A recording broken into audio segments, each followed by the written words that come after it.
आज की ब्रेकिंग आध्यात्मिक न्यूज में आप सभी भाई बहनों का एक बार फिर स्वागत है। आज की चर्चा का विषय है ज्ञान।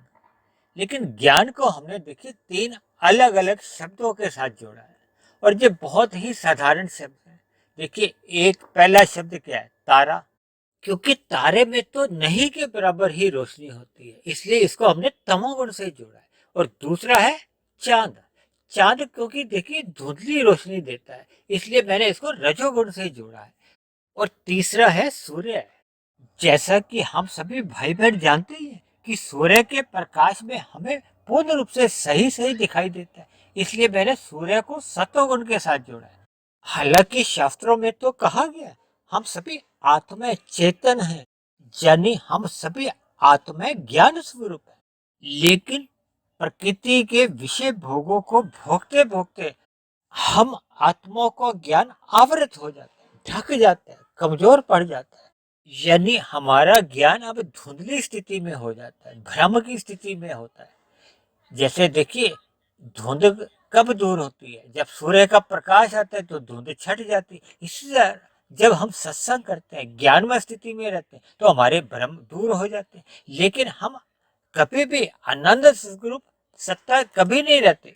इसीलिए तो कहा जाता है कि यदि हमें अपने जीवन में आनंद की प्राप्ति चाहिए तो हमें परमात्मा की ओर ही सम्मुख होना होगा, क्योंकि परमात्मा ही एकमात्र ऐसी सत्ता है जो आनंद स्वरूप है। लेकिन एक साधारण मनुष्य ज्ञान के अभाव में प्रकृति के विषय भोगों की ओर ही लिप्त हो जाता है। और जब जब वो प्रकृति के विषय भोगों में लिप्त होता है, यानी कि अपने जीवन में गंध, रस, रूप, स्पर्श और शब्द, इन भोग विषयों का अधिक संग करता है।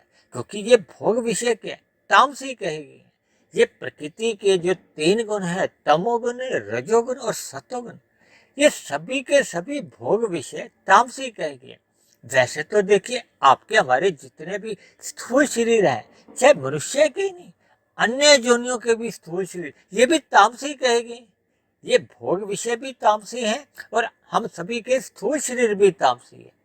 तो इसलिए स्थूल शरीर की जो इंद्रिय है, ये सहज ही विषय भोगों की ओर आकर्षित होते हैं, क्योंकि इन दोनों में सजातीय संबंध है, दोनों एक ही जाति के हैं।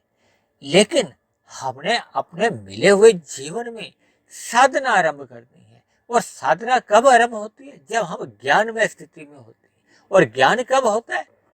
जब मनुष्य मिले हुए जीवन में सत्वगुण का अधिक संग करता है। देखिए, सत्वगुण का अधिक संग करने से ही हम ज्ञान में स्थिति में रहते हैं, जबकि रजोगुण का संग करने से आपका हमारा ज्ञान धुंधली अवस्था में आ जाता है। इसलिए तो रजोगुण को देखिए धुंध की स्थिति से भी जोड़ दिया जाता है, और धुंध में हमें अधिक दूरी का नजर नहीं आता। इसलिए तो देखिए, हमें विषय भोगों के प्रति एक आसक्ति बढ़ जाती है, हमें परमात्मा से एक विमुखता होने लगती है, क्योंकि परमात्मा हमें दूर नजर आता है, परमात्मा हमें प्रत्यक्ष रूप से नजर ही नहीं आता। प्रत्यक्ष रूप से मनुष्य को ये विषय भोग, गंध, रस, रूप, स्पर्श और शब्द, इन्हीं में ही अधिक रुचि इसलिए बनी रहती है क्योंकि वो रजोगुण में स्थित हो जाता है। इसलिए प्रथम दृष्टि में मनुष्य को ये विषय भोग अच्छे लगते हैं। दूसरी बात, जब जब मनुष्य इन विषय भोगों को मर्यादा से अधिक भोगने लगता है तो फिर वो अचेत अवस्था में आने लगता है, क्योंकि ये विषय भोग जितने भी है, मैंने कहा ना, ये तो तामसी है, जड़ है। तो ये फिर अपना प्रभाव दिखाते हैं, ये मनुष्य को अचेत करने लगते हैं। यानी कि आपका हमारा जो एक ज्ञान है, देखिए आरंभ में परमात्मा ने आपको हमें सूर्य के समान प्रकाशवान आत्मा दी है, सभी को ही दी है। लेकिन जैसे जैसे मनुष्य इन विषय भोगों में लिप्त होने लगता है, तो ये विषय भोग तामसी होने के कारण ये आपके हमारे सूर्य रूपी प्रकाश को कमजोर करते हैं, यानी कि चांद के प्रकाश के समान ले आते हैं। और जैसे जैसे मनुष्य इन विषय भोगों का व्यसनी बन जाता है तो फिर उसका ज्ञान चांद से भी और अधिक कमजोर होता हुआ एक तारे के समान बन जाता है। देखिए, ये उदाहरण मात्र एक बात को समझाने के लिए कि कैसे कैसे मनुष्य की आत्मा का जो एक ज्ञान है, वो इन विषय भोगों को भोगने के कारण ढकता जाता है, यानी कि कमजोर होता जाता है। देखिए, जैसे मनुष्य सात्विक भोजन करता है तो उसका ज्ञान की स्थिति एक सूर्य के समान रहती है। जब जब मनुष्य अपने जीवन में राजसी भोजन अधिक ग्रहण करते हैं तो फिर उसका ज्ञान थोड़ा कमजोर होने लगता है, यानी कि अंतःकरण की स्थिति वो राजसी बनने लगती है। और जैसे जैसे मनुष्य तामसी व्यंजनों का अधिक संग करता है, ये बीड़ी, सिगरेट, तंबाकू, शराब यानी इन तामसी पदार्थों का संग करता है, यानी कि अपने इन तामसी पदार्थों को अपने भोजन में ग्रहण करने लगता है, तो फिर उसका देखिए ज्ञान और अधिक आवृत हो जाता है। देखिए सूर्य से कम प्रकाश चांद में होता है, चांद से भी कम प्रकाश तारे में होता है। जैसे आप 1 वाट का बल्ब अगर अपने कमरे में लगाते हो तो 10 वाट का बल्ब लगाने से फिर रोशनी अधिक होती है, और जब हम 100 वाट का बल्ब लगाते हैं तो उसकी रोशनी और अधिक होती है। यही आपकी हमारी देखिए ज्ञान की स्थिति है। जिस मनुष्य के जीवन में सात्विकता अधिक रहती है उसका ज्ञान यथार्थ रूप में यानी सूर्य के भांति बना रहता है, उसको परमात्मा के विषयों का बोध रहता है, उसकी परमात्मा की ओर सम्मुखता बनी रहती है। वो सत्वगुण का अधिक से अधिक संग करता है, वो ब्रह्म मुहूर्त का संग अपने जीवन में सर्वोपरि करता है। और दिन में जब रजोगुण चलता है तो रजोगुण का संग मात्र अपने स्थूल शरीर की आवश्यकताओं की पूर्ति के लिए पुरुषार्थ करता है।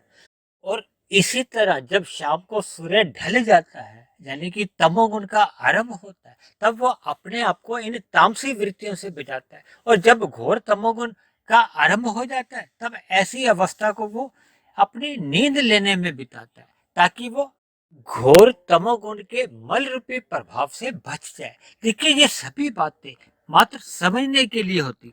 जैसे जैसे आपके हमारे जीवन में ज्ञान रूपी प्रकाश अपने यथार्थ स्थिति में रहता है, यानी कि सूर्य की भांति रहता है।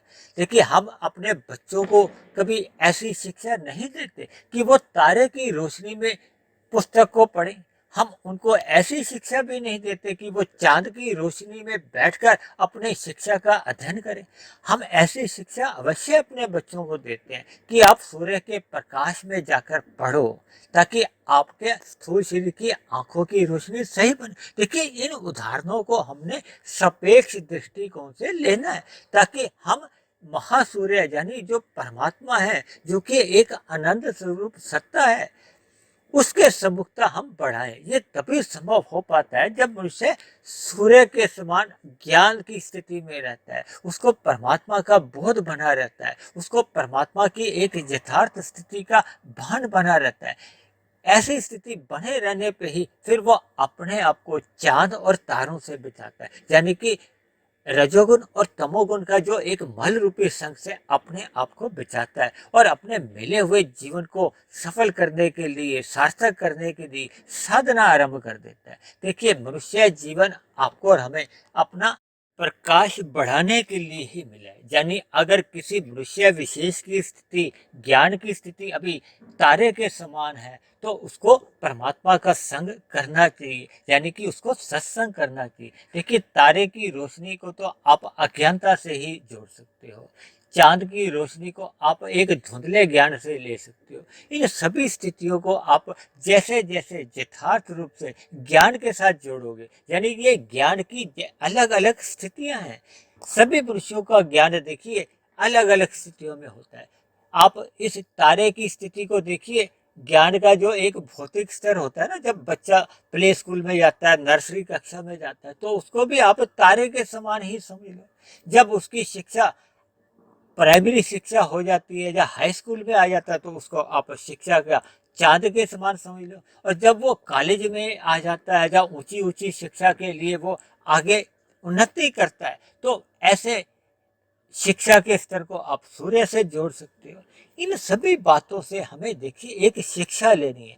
जब तक देखिए हम सूर्य के भांति अपनी भौतिक शिक्षा को नहीं ले जाते, यानी कि जब तक हम उच्च शिक्षा नहीं ग्रहण करते तो तब तक तो हमें देखिए कोई अच्छी नौकरी भी नहीं मिलती। यदि मनुष्य प्ले स्कूल, प्राइमरी स्कूल तक ही पढ़ा तो उसको तो कोई भविष्य में एक अच्छी नौकरी नहीं मिलती। यही स्थिति आपके हमारे ज्ञान की है। देखिए, जब जब हम सूर्य के समान या अपनी भौतिक शिक्षा को ऊंचे स्तर पर ले आते हैं तो हमें अच्छी नौकरी मिलती है। यानी कि हम परमात्मा की ओर सम्मुख होते हैं, हमारी परमात्मा के प्रति एक भक्ति आरंभ होती है। देखिए, भक्ति का आरंभ होना ही परमात्मा की एक नौकरी है, सेवा है, जो कि मनुष्य योनि पाकर ही मनुष्य कर सकता है। यानी कि उस सेवा में ही आपको हमें परमात्मा का एक आनंद का अनुभूति होने लगती है और आपका हमारा जीवन एक सफल हो पाता है, सार्थक हो पाता है।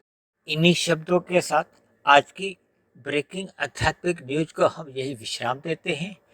बनी हुई वीडियो यदि आपको अच्छी लगी हो तो मेरी आपसे विनती है कि इस वीडियो को अन्य भाई बहनों में भी शेयर करें, और यदि इसमें कुछ कमी लगी हो तो नीचे दिए गए कमेंट्स बॉक्स पर जाकर आप अपनी शिकायत, प्रश्न या सुझाव भी लिख सकते हैं। तो चर्चा को यहीं समाप्त करते हैं। कल फिर मिलते हैं एक नए विषय को लेकर, एक नए संदेश के साथ। तब तक आप सभी भाई बहनों का बहुत बहुत धन्यवाद।